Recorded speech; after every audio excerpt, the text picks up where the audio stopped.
Oi, turma. Bem, chegamos aí ao nosso material sobre Roma. Estou tentando gravar isso pela quarta vez e espero que agora dê certo. Fiz umas alterações no áudio e agora as coisas vão fluir de uma maneira mais tranquila, tá? Mas aqui não tem mistério. A gente vai discutindo sobre as estruturas e sobre a formação da Roma clássica, partindo da monarquia até o finalzinho da República. É uma quantidade considerável de coisas, mas eu vou tentar simplificar as explicações. Durante as aulas eu tento dar uma atenção maior a alguns pontos que talvez eu deixe passar batido, tá? Mas vamos seguindo. Primeiramente, entender a formação de Roma é entender a formação da Península Itálica, porque indo na contramão do que muitas pessoas pensam, a Roma não surgiu do nada, tipo, não pingou do céu, pronto, ali os povos romanos e já é. Não. A Península Itálica durante séculos foi formada por diversos povos com diversas culturas diferentes. Desde, como posso falar para vocês, desde latinos, a sabinos, gregos, cartagineses, alguns itálicos, os próprios etruscos, que por sinal vão ser um dos povos mais fortes na construção dessa Península Itálica. Eles vão dominar essa região por muito tempo. Eles vão impor sua influência em todos os outros povos na Península Itálica por muito tempo. Então, quando falamos na formação de Roma, precisamos entender que estamos falando de um território que foi sendo formado através dessa influência, dessas relações de poderes ao longo dos anos, tá? Tentando assim, esses povos tentando se estruturar. Beleza? Então, a partir daí nós temos a essência da formação da Roma Antiga, que através de alguns conflitos, de algumas disputas territoriais, vão começar a se unificar. Sobretudo os povos latinos se unificam formando Roma e posteriormente eles vão começar a conquistar essas outras áreas aí. Vão derrubar o poder etrusco e consecutivamente vão estruturar a região de Roma. Sem mistério aí nessa parte, beleza? Mas aí, nem só disso se vive o conhecimento sobre a Roma Antiga. Muitas pessoas se baseiam muitas vezes no mito fundador para tentar explicar como é que a Roma Antiga surgiu.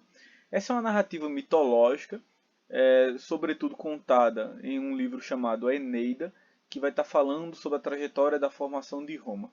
E o que é que esse livro trata? Esse livro vai falar a trajetória de Enéas, um guerreiro sobrevivente da Guerra de Troia, e que vai até a região de Alba Longa, então é uma longa trajetória, tem relações na narrativa com deuses, como a deusa Vênus e tudo mais.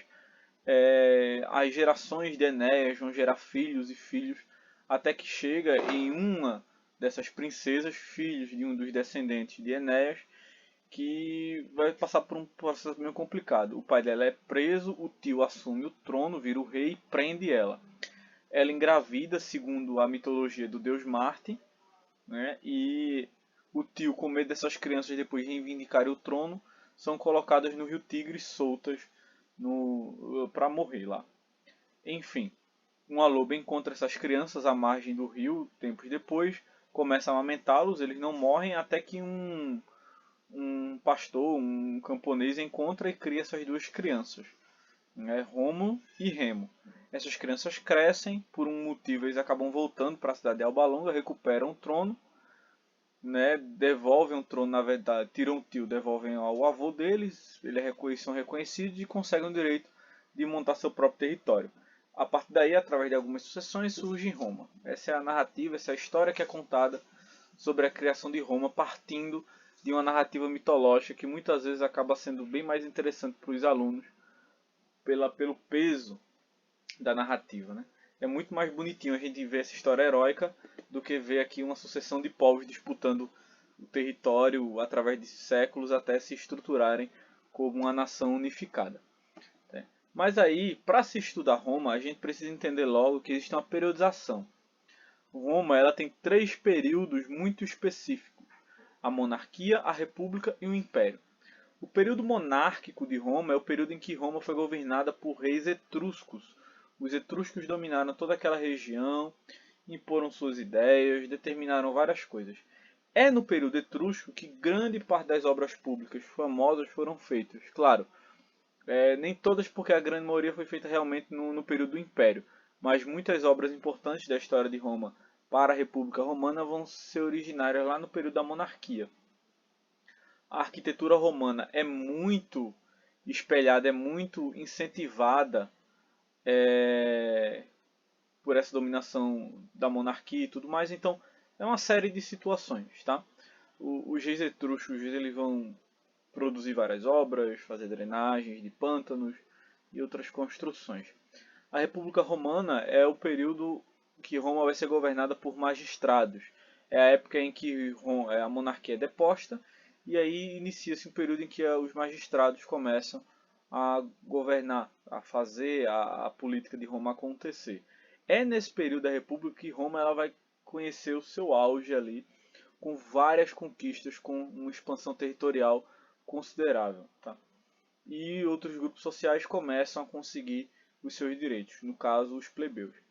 E a gente tem a última fase aí, que é o período de grande expressão de Roma, que é o grande Império Romano, quando Roma atinge o seu apogeu político, né? Onde as grandes obras públicas vão ganhar mais notoriedade e Roma ela começa a partir mais para outros campos, como artístico, social, cultural, enfim. Mas ao mesmo tempo o Império também é um período de declínio, que é quando Roma também ela conhece a sua quebra, o seu esfacelamento. Tá?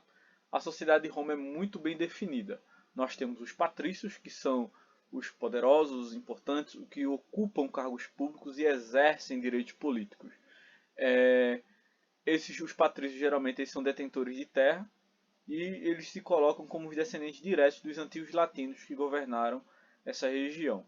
Depois dos patrícios nós temos os plebeus, que vão formar a maioria da população.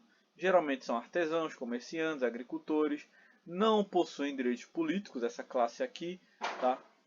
E através de lutas sociais eles vão passar a possuir uma maior representatividade. Boa parte dos plebeus eram descendentes de povos estrangeiros. Tranquilo? É outra camada importante que não tinha tanta relevância no sentido político com relação aos patrícios logo no início do período da monarquia. Depois, através de lutas, eles vão conseguir ascender mais socialmente. Vão existir os clientes, que são servos dos patrícios, é uma camada mais baixa ali, em outras palavras, são servos dos patrícios. Eles são subservientes ao desejo dessas pessoas que os protegem. E aí tem os escravos. Em um período de Roma, a classe de escravos era formada por plebeus empobrecidos que acabavam sendo escravizados por dívidas. Quando Roma começa a se expandir territorialmente, conquistar novas terras, a escravidão por dívida ela meio que vai acabando, vai se desmanchando, e os escravos que entram em Roma, a grande maioria são escravos de guerra, né? Os espólios de guerra, os escravos de guerra, que vão ocupar ali os espaços em Roma, tá? Bem, como é que a monarquia em Roma ela chega ao fim? Porque a partir daí a gente vai vendo os debates da República. Antes de mais nada, eu reforço, é no período da monarquia que obras públicas importantes são fundadas, que as estruturas sociais de Roma são organizadas, que, como posso colocar para vocês, as estruturas políticas começam a dar seus primeiros passos, tudo aqui.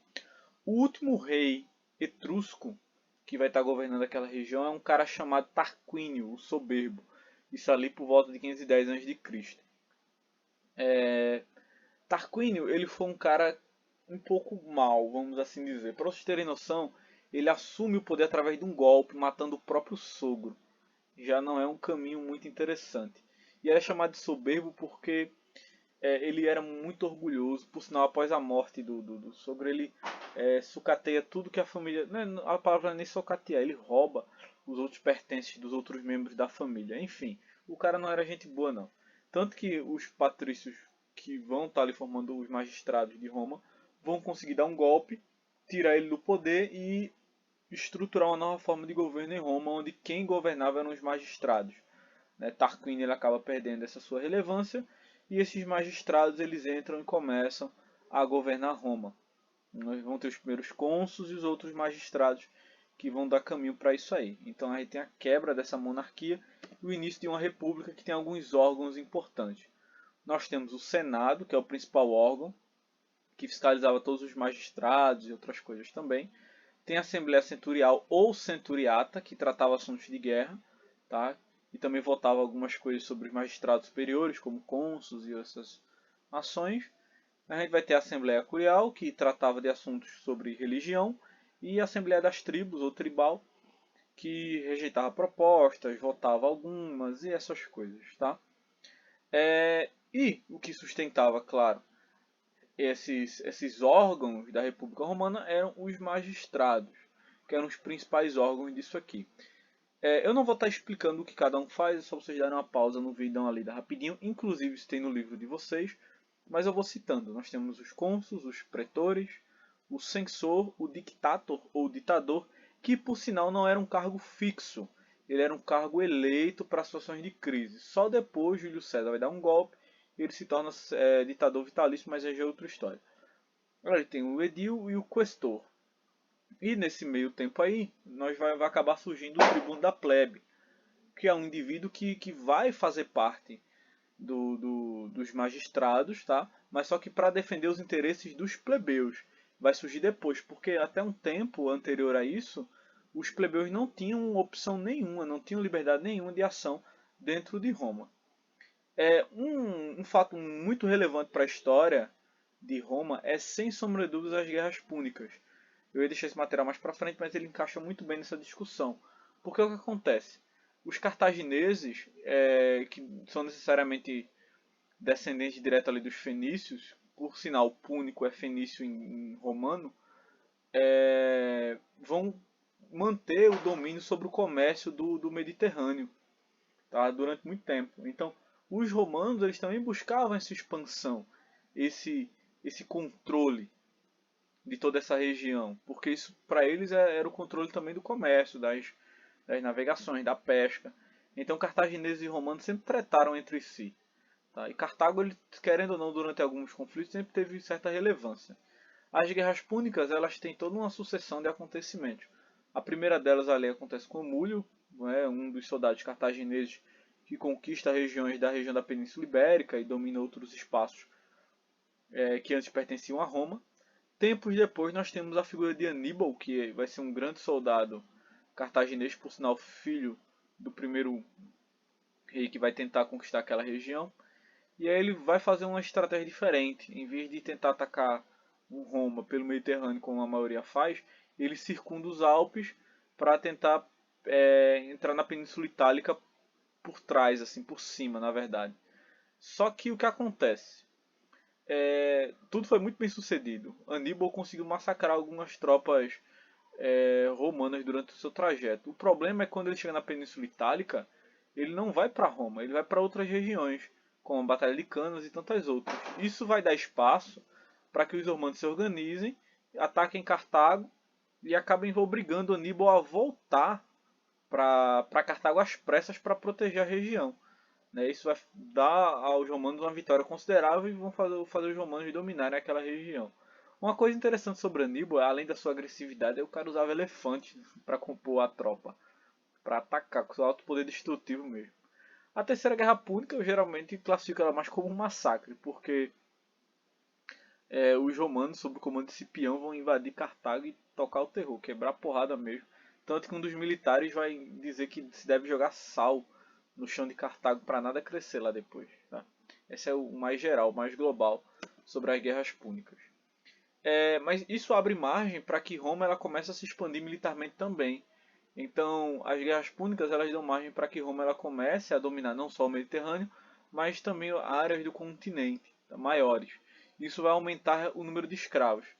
Muitos plebeus que foram lutar nessas guerras púnicas vão acabar ficando endividados e vão até vender a terra para patrícios para não se afundar. Isso vai gerar latifúndios, porque os patrícios vão deter grandes áreas rurais. Esses plebeus que vão vender suas terras vão tentar ganhar vida no campo, então eles vão sair da cidade, ou melhor, eles vão sair do campo e vão morar na cidade para tentar a vida. Só que quando chega na cidade, as funções que poderiam ser ocupadas por esses plebeus já estavam sendo ocupadas por escravos, gerando uma situação de desemprego terrível. Isso vai fazendo com que os plebeus comecem a lutar por seus direitos.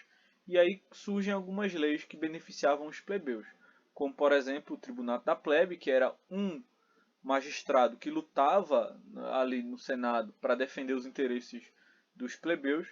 Tinha a Lei Canulé, que permitia plebeus e patrícios casarem, que isso não era permitido. e a lei das licínias sestias, que permitiu os plebeus assumirem cargos públicos importantes. Essas são as mais gerais, mas vão existir várias outras leis que são conquistas dos plebeus durante essa trajetória deles aí por reconhecimento. Tá? Outro grande ganho da plebe vão ser as lutas de Tibério e Caio Graco, que são dois tribunos da plebe, que são irmãos, né, os irmãos Graco, que vão acabar lutando para que a desigualdade social ela diminuísse em Roma. Essa desigualdade entre plebeus e patrícios ela acabasse sendo quebrada. Tá? Tanto que Tibério, um dos irmãos, ele vai conseguir aprovar uma reforma agrária, que é uma distribuição de terras entre as pessoas que não tinham terra para plantar ou para seu comércio. Isso vai desagradar muitos patrícios e membros da nobreza que vão matar Tibério. Caio ele vai dar continuidade a essas reformas.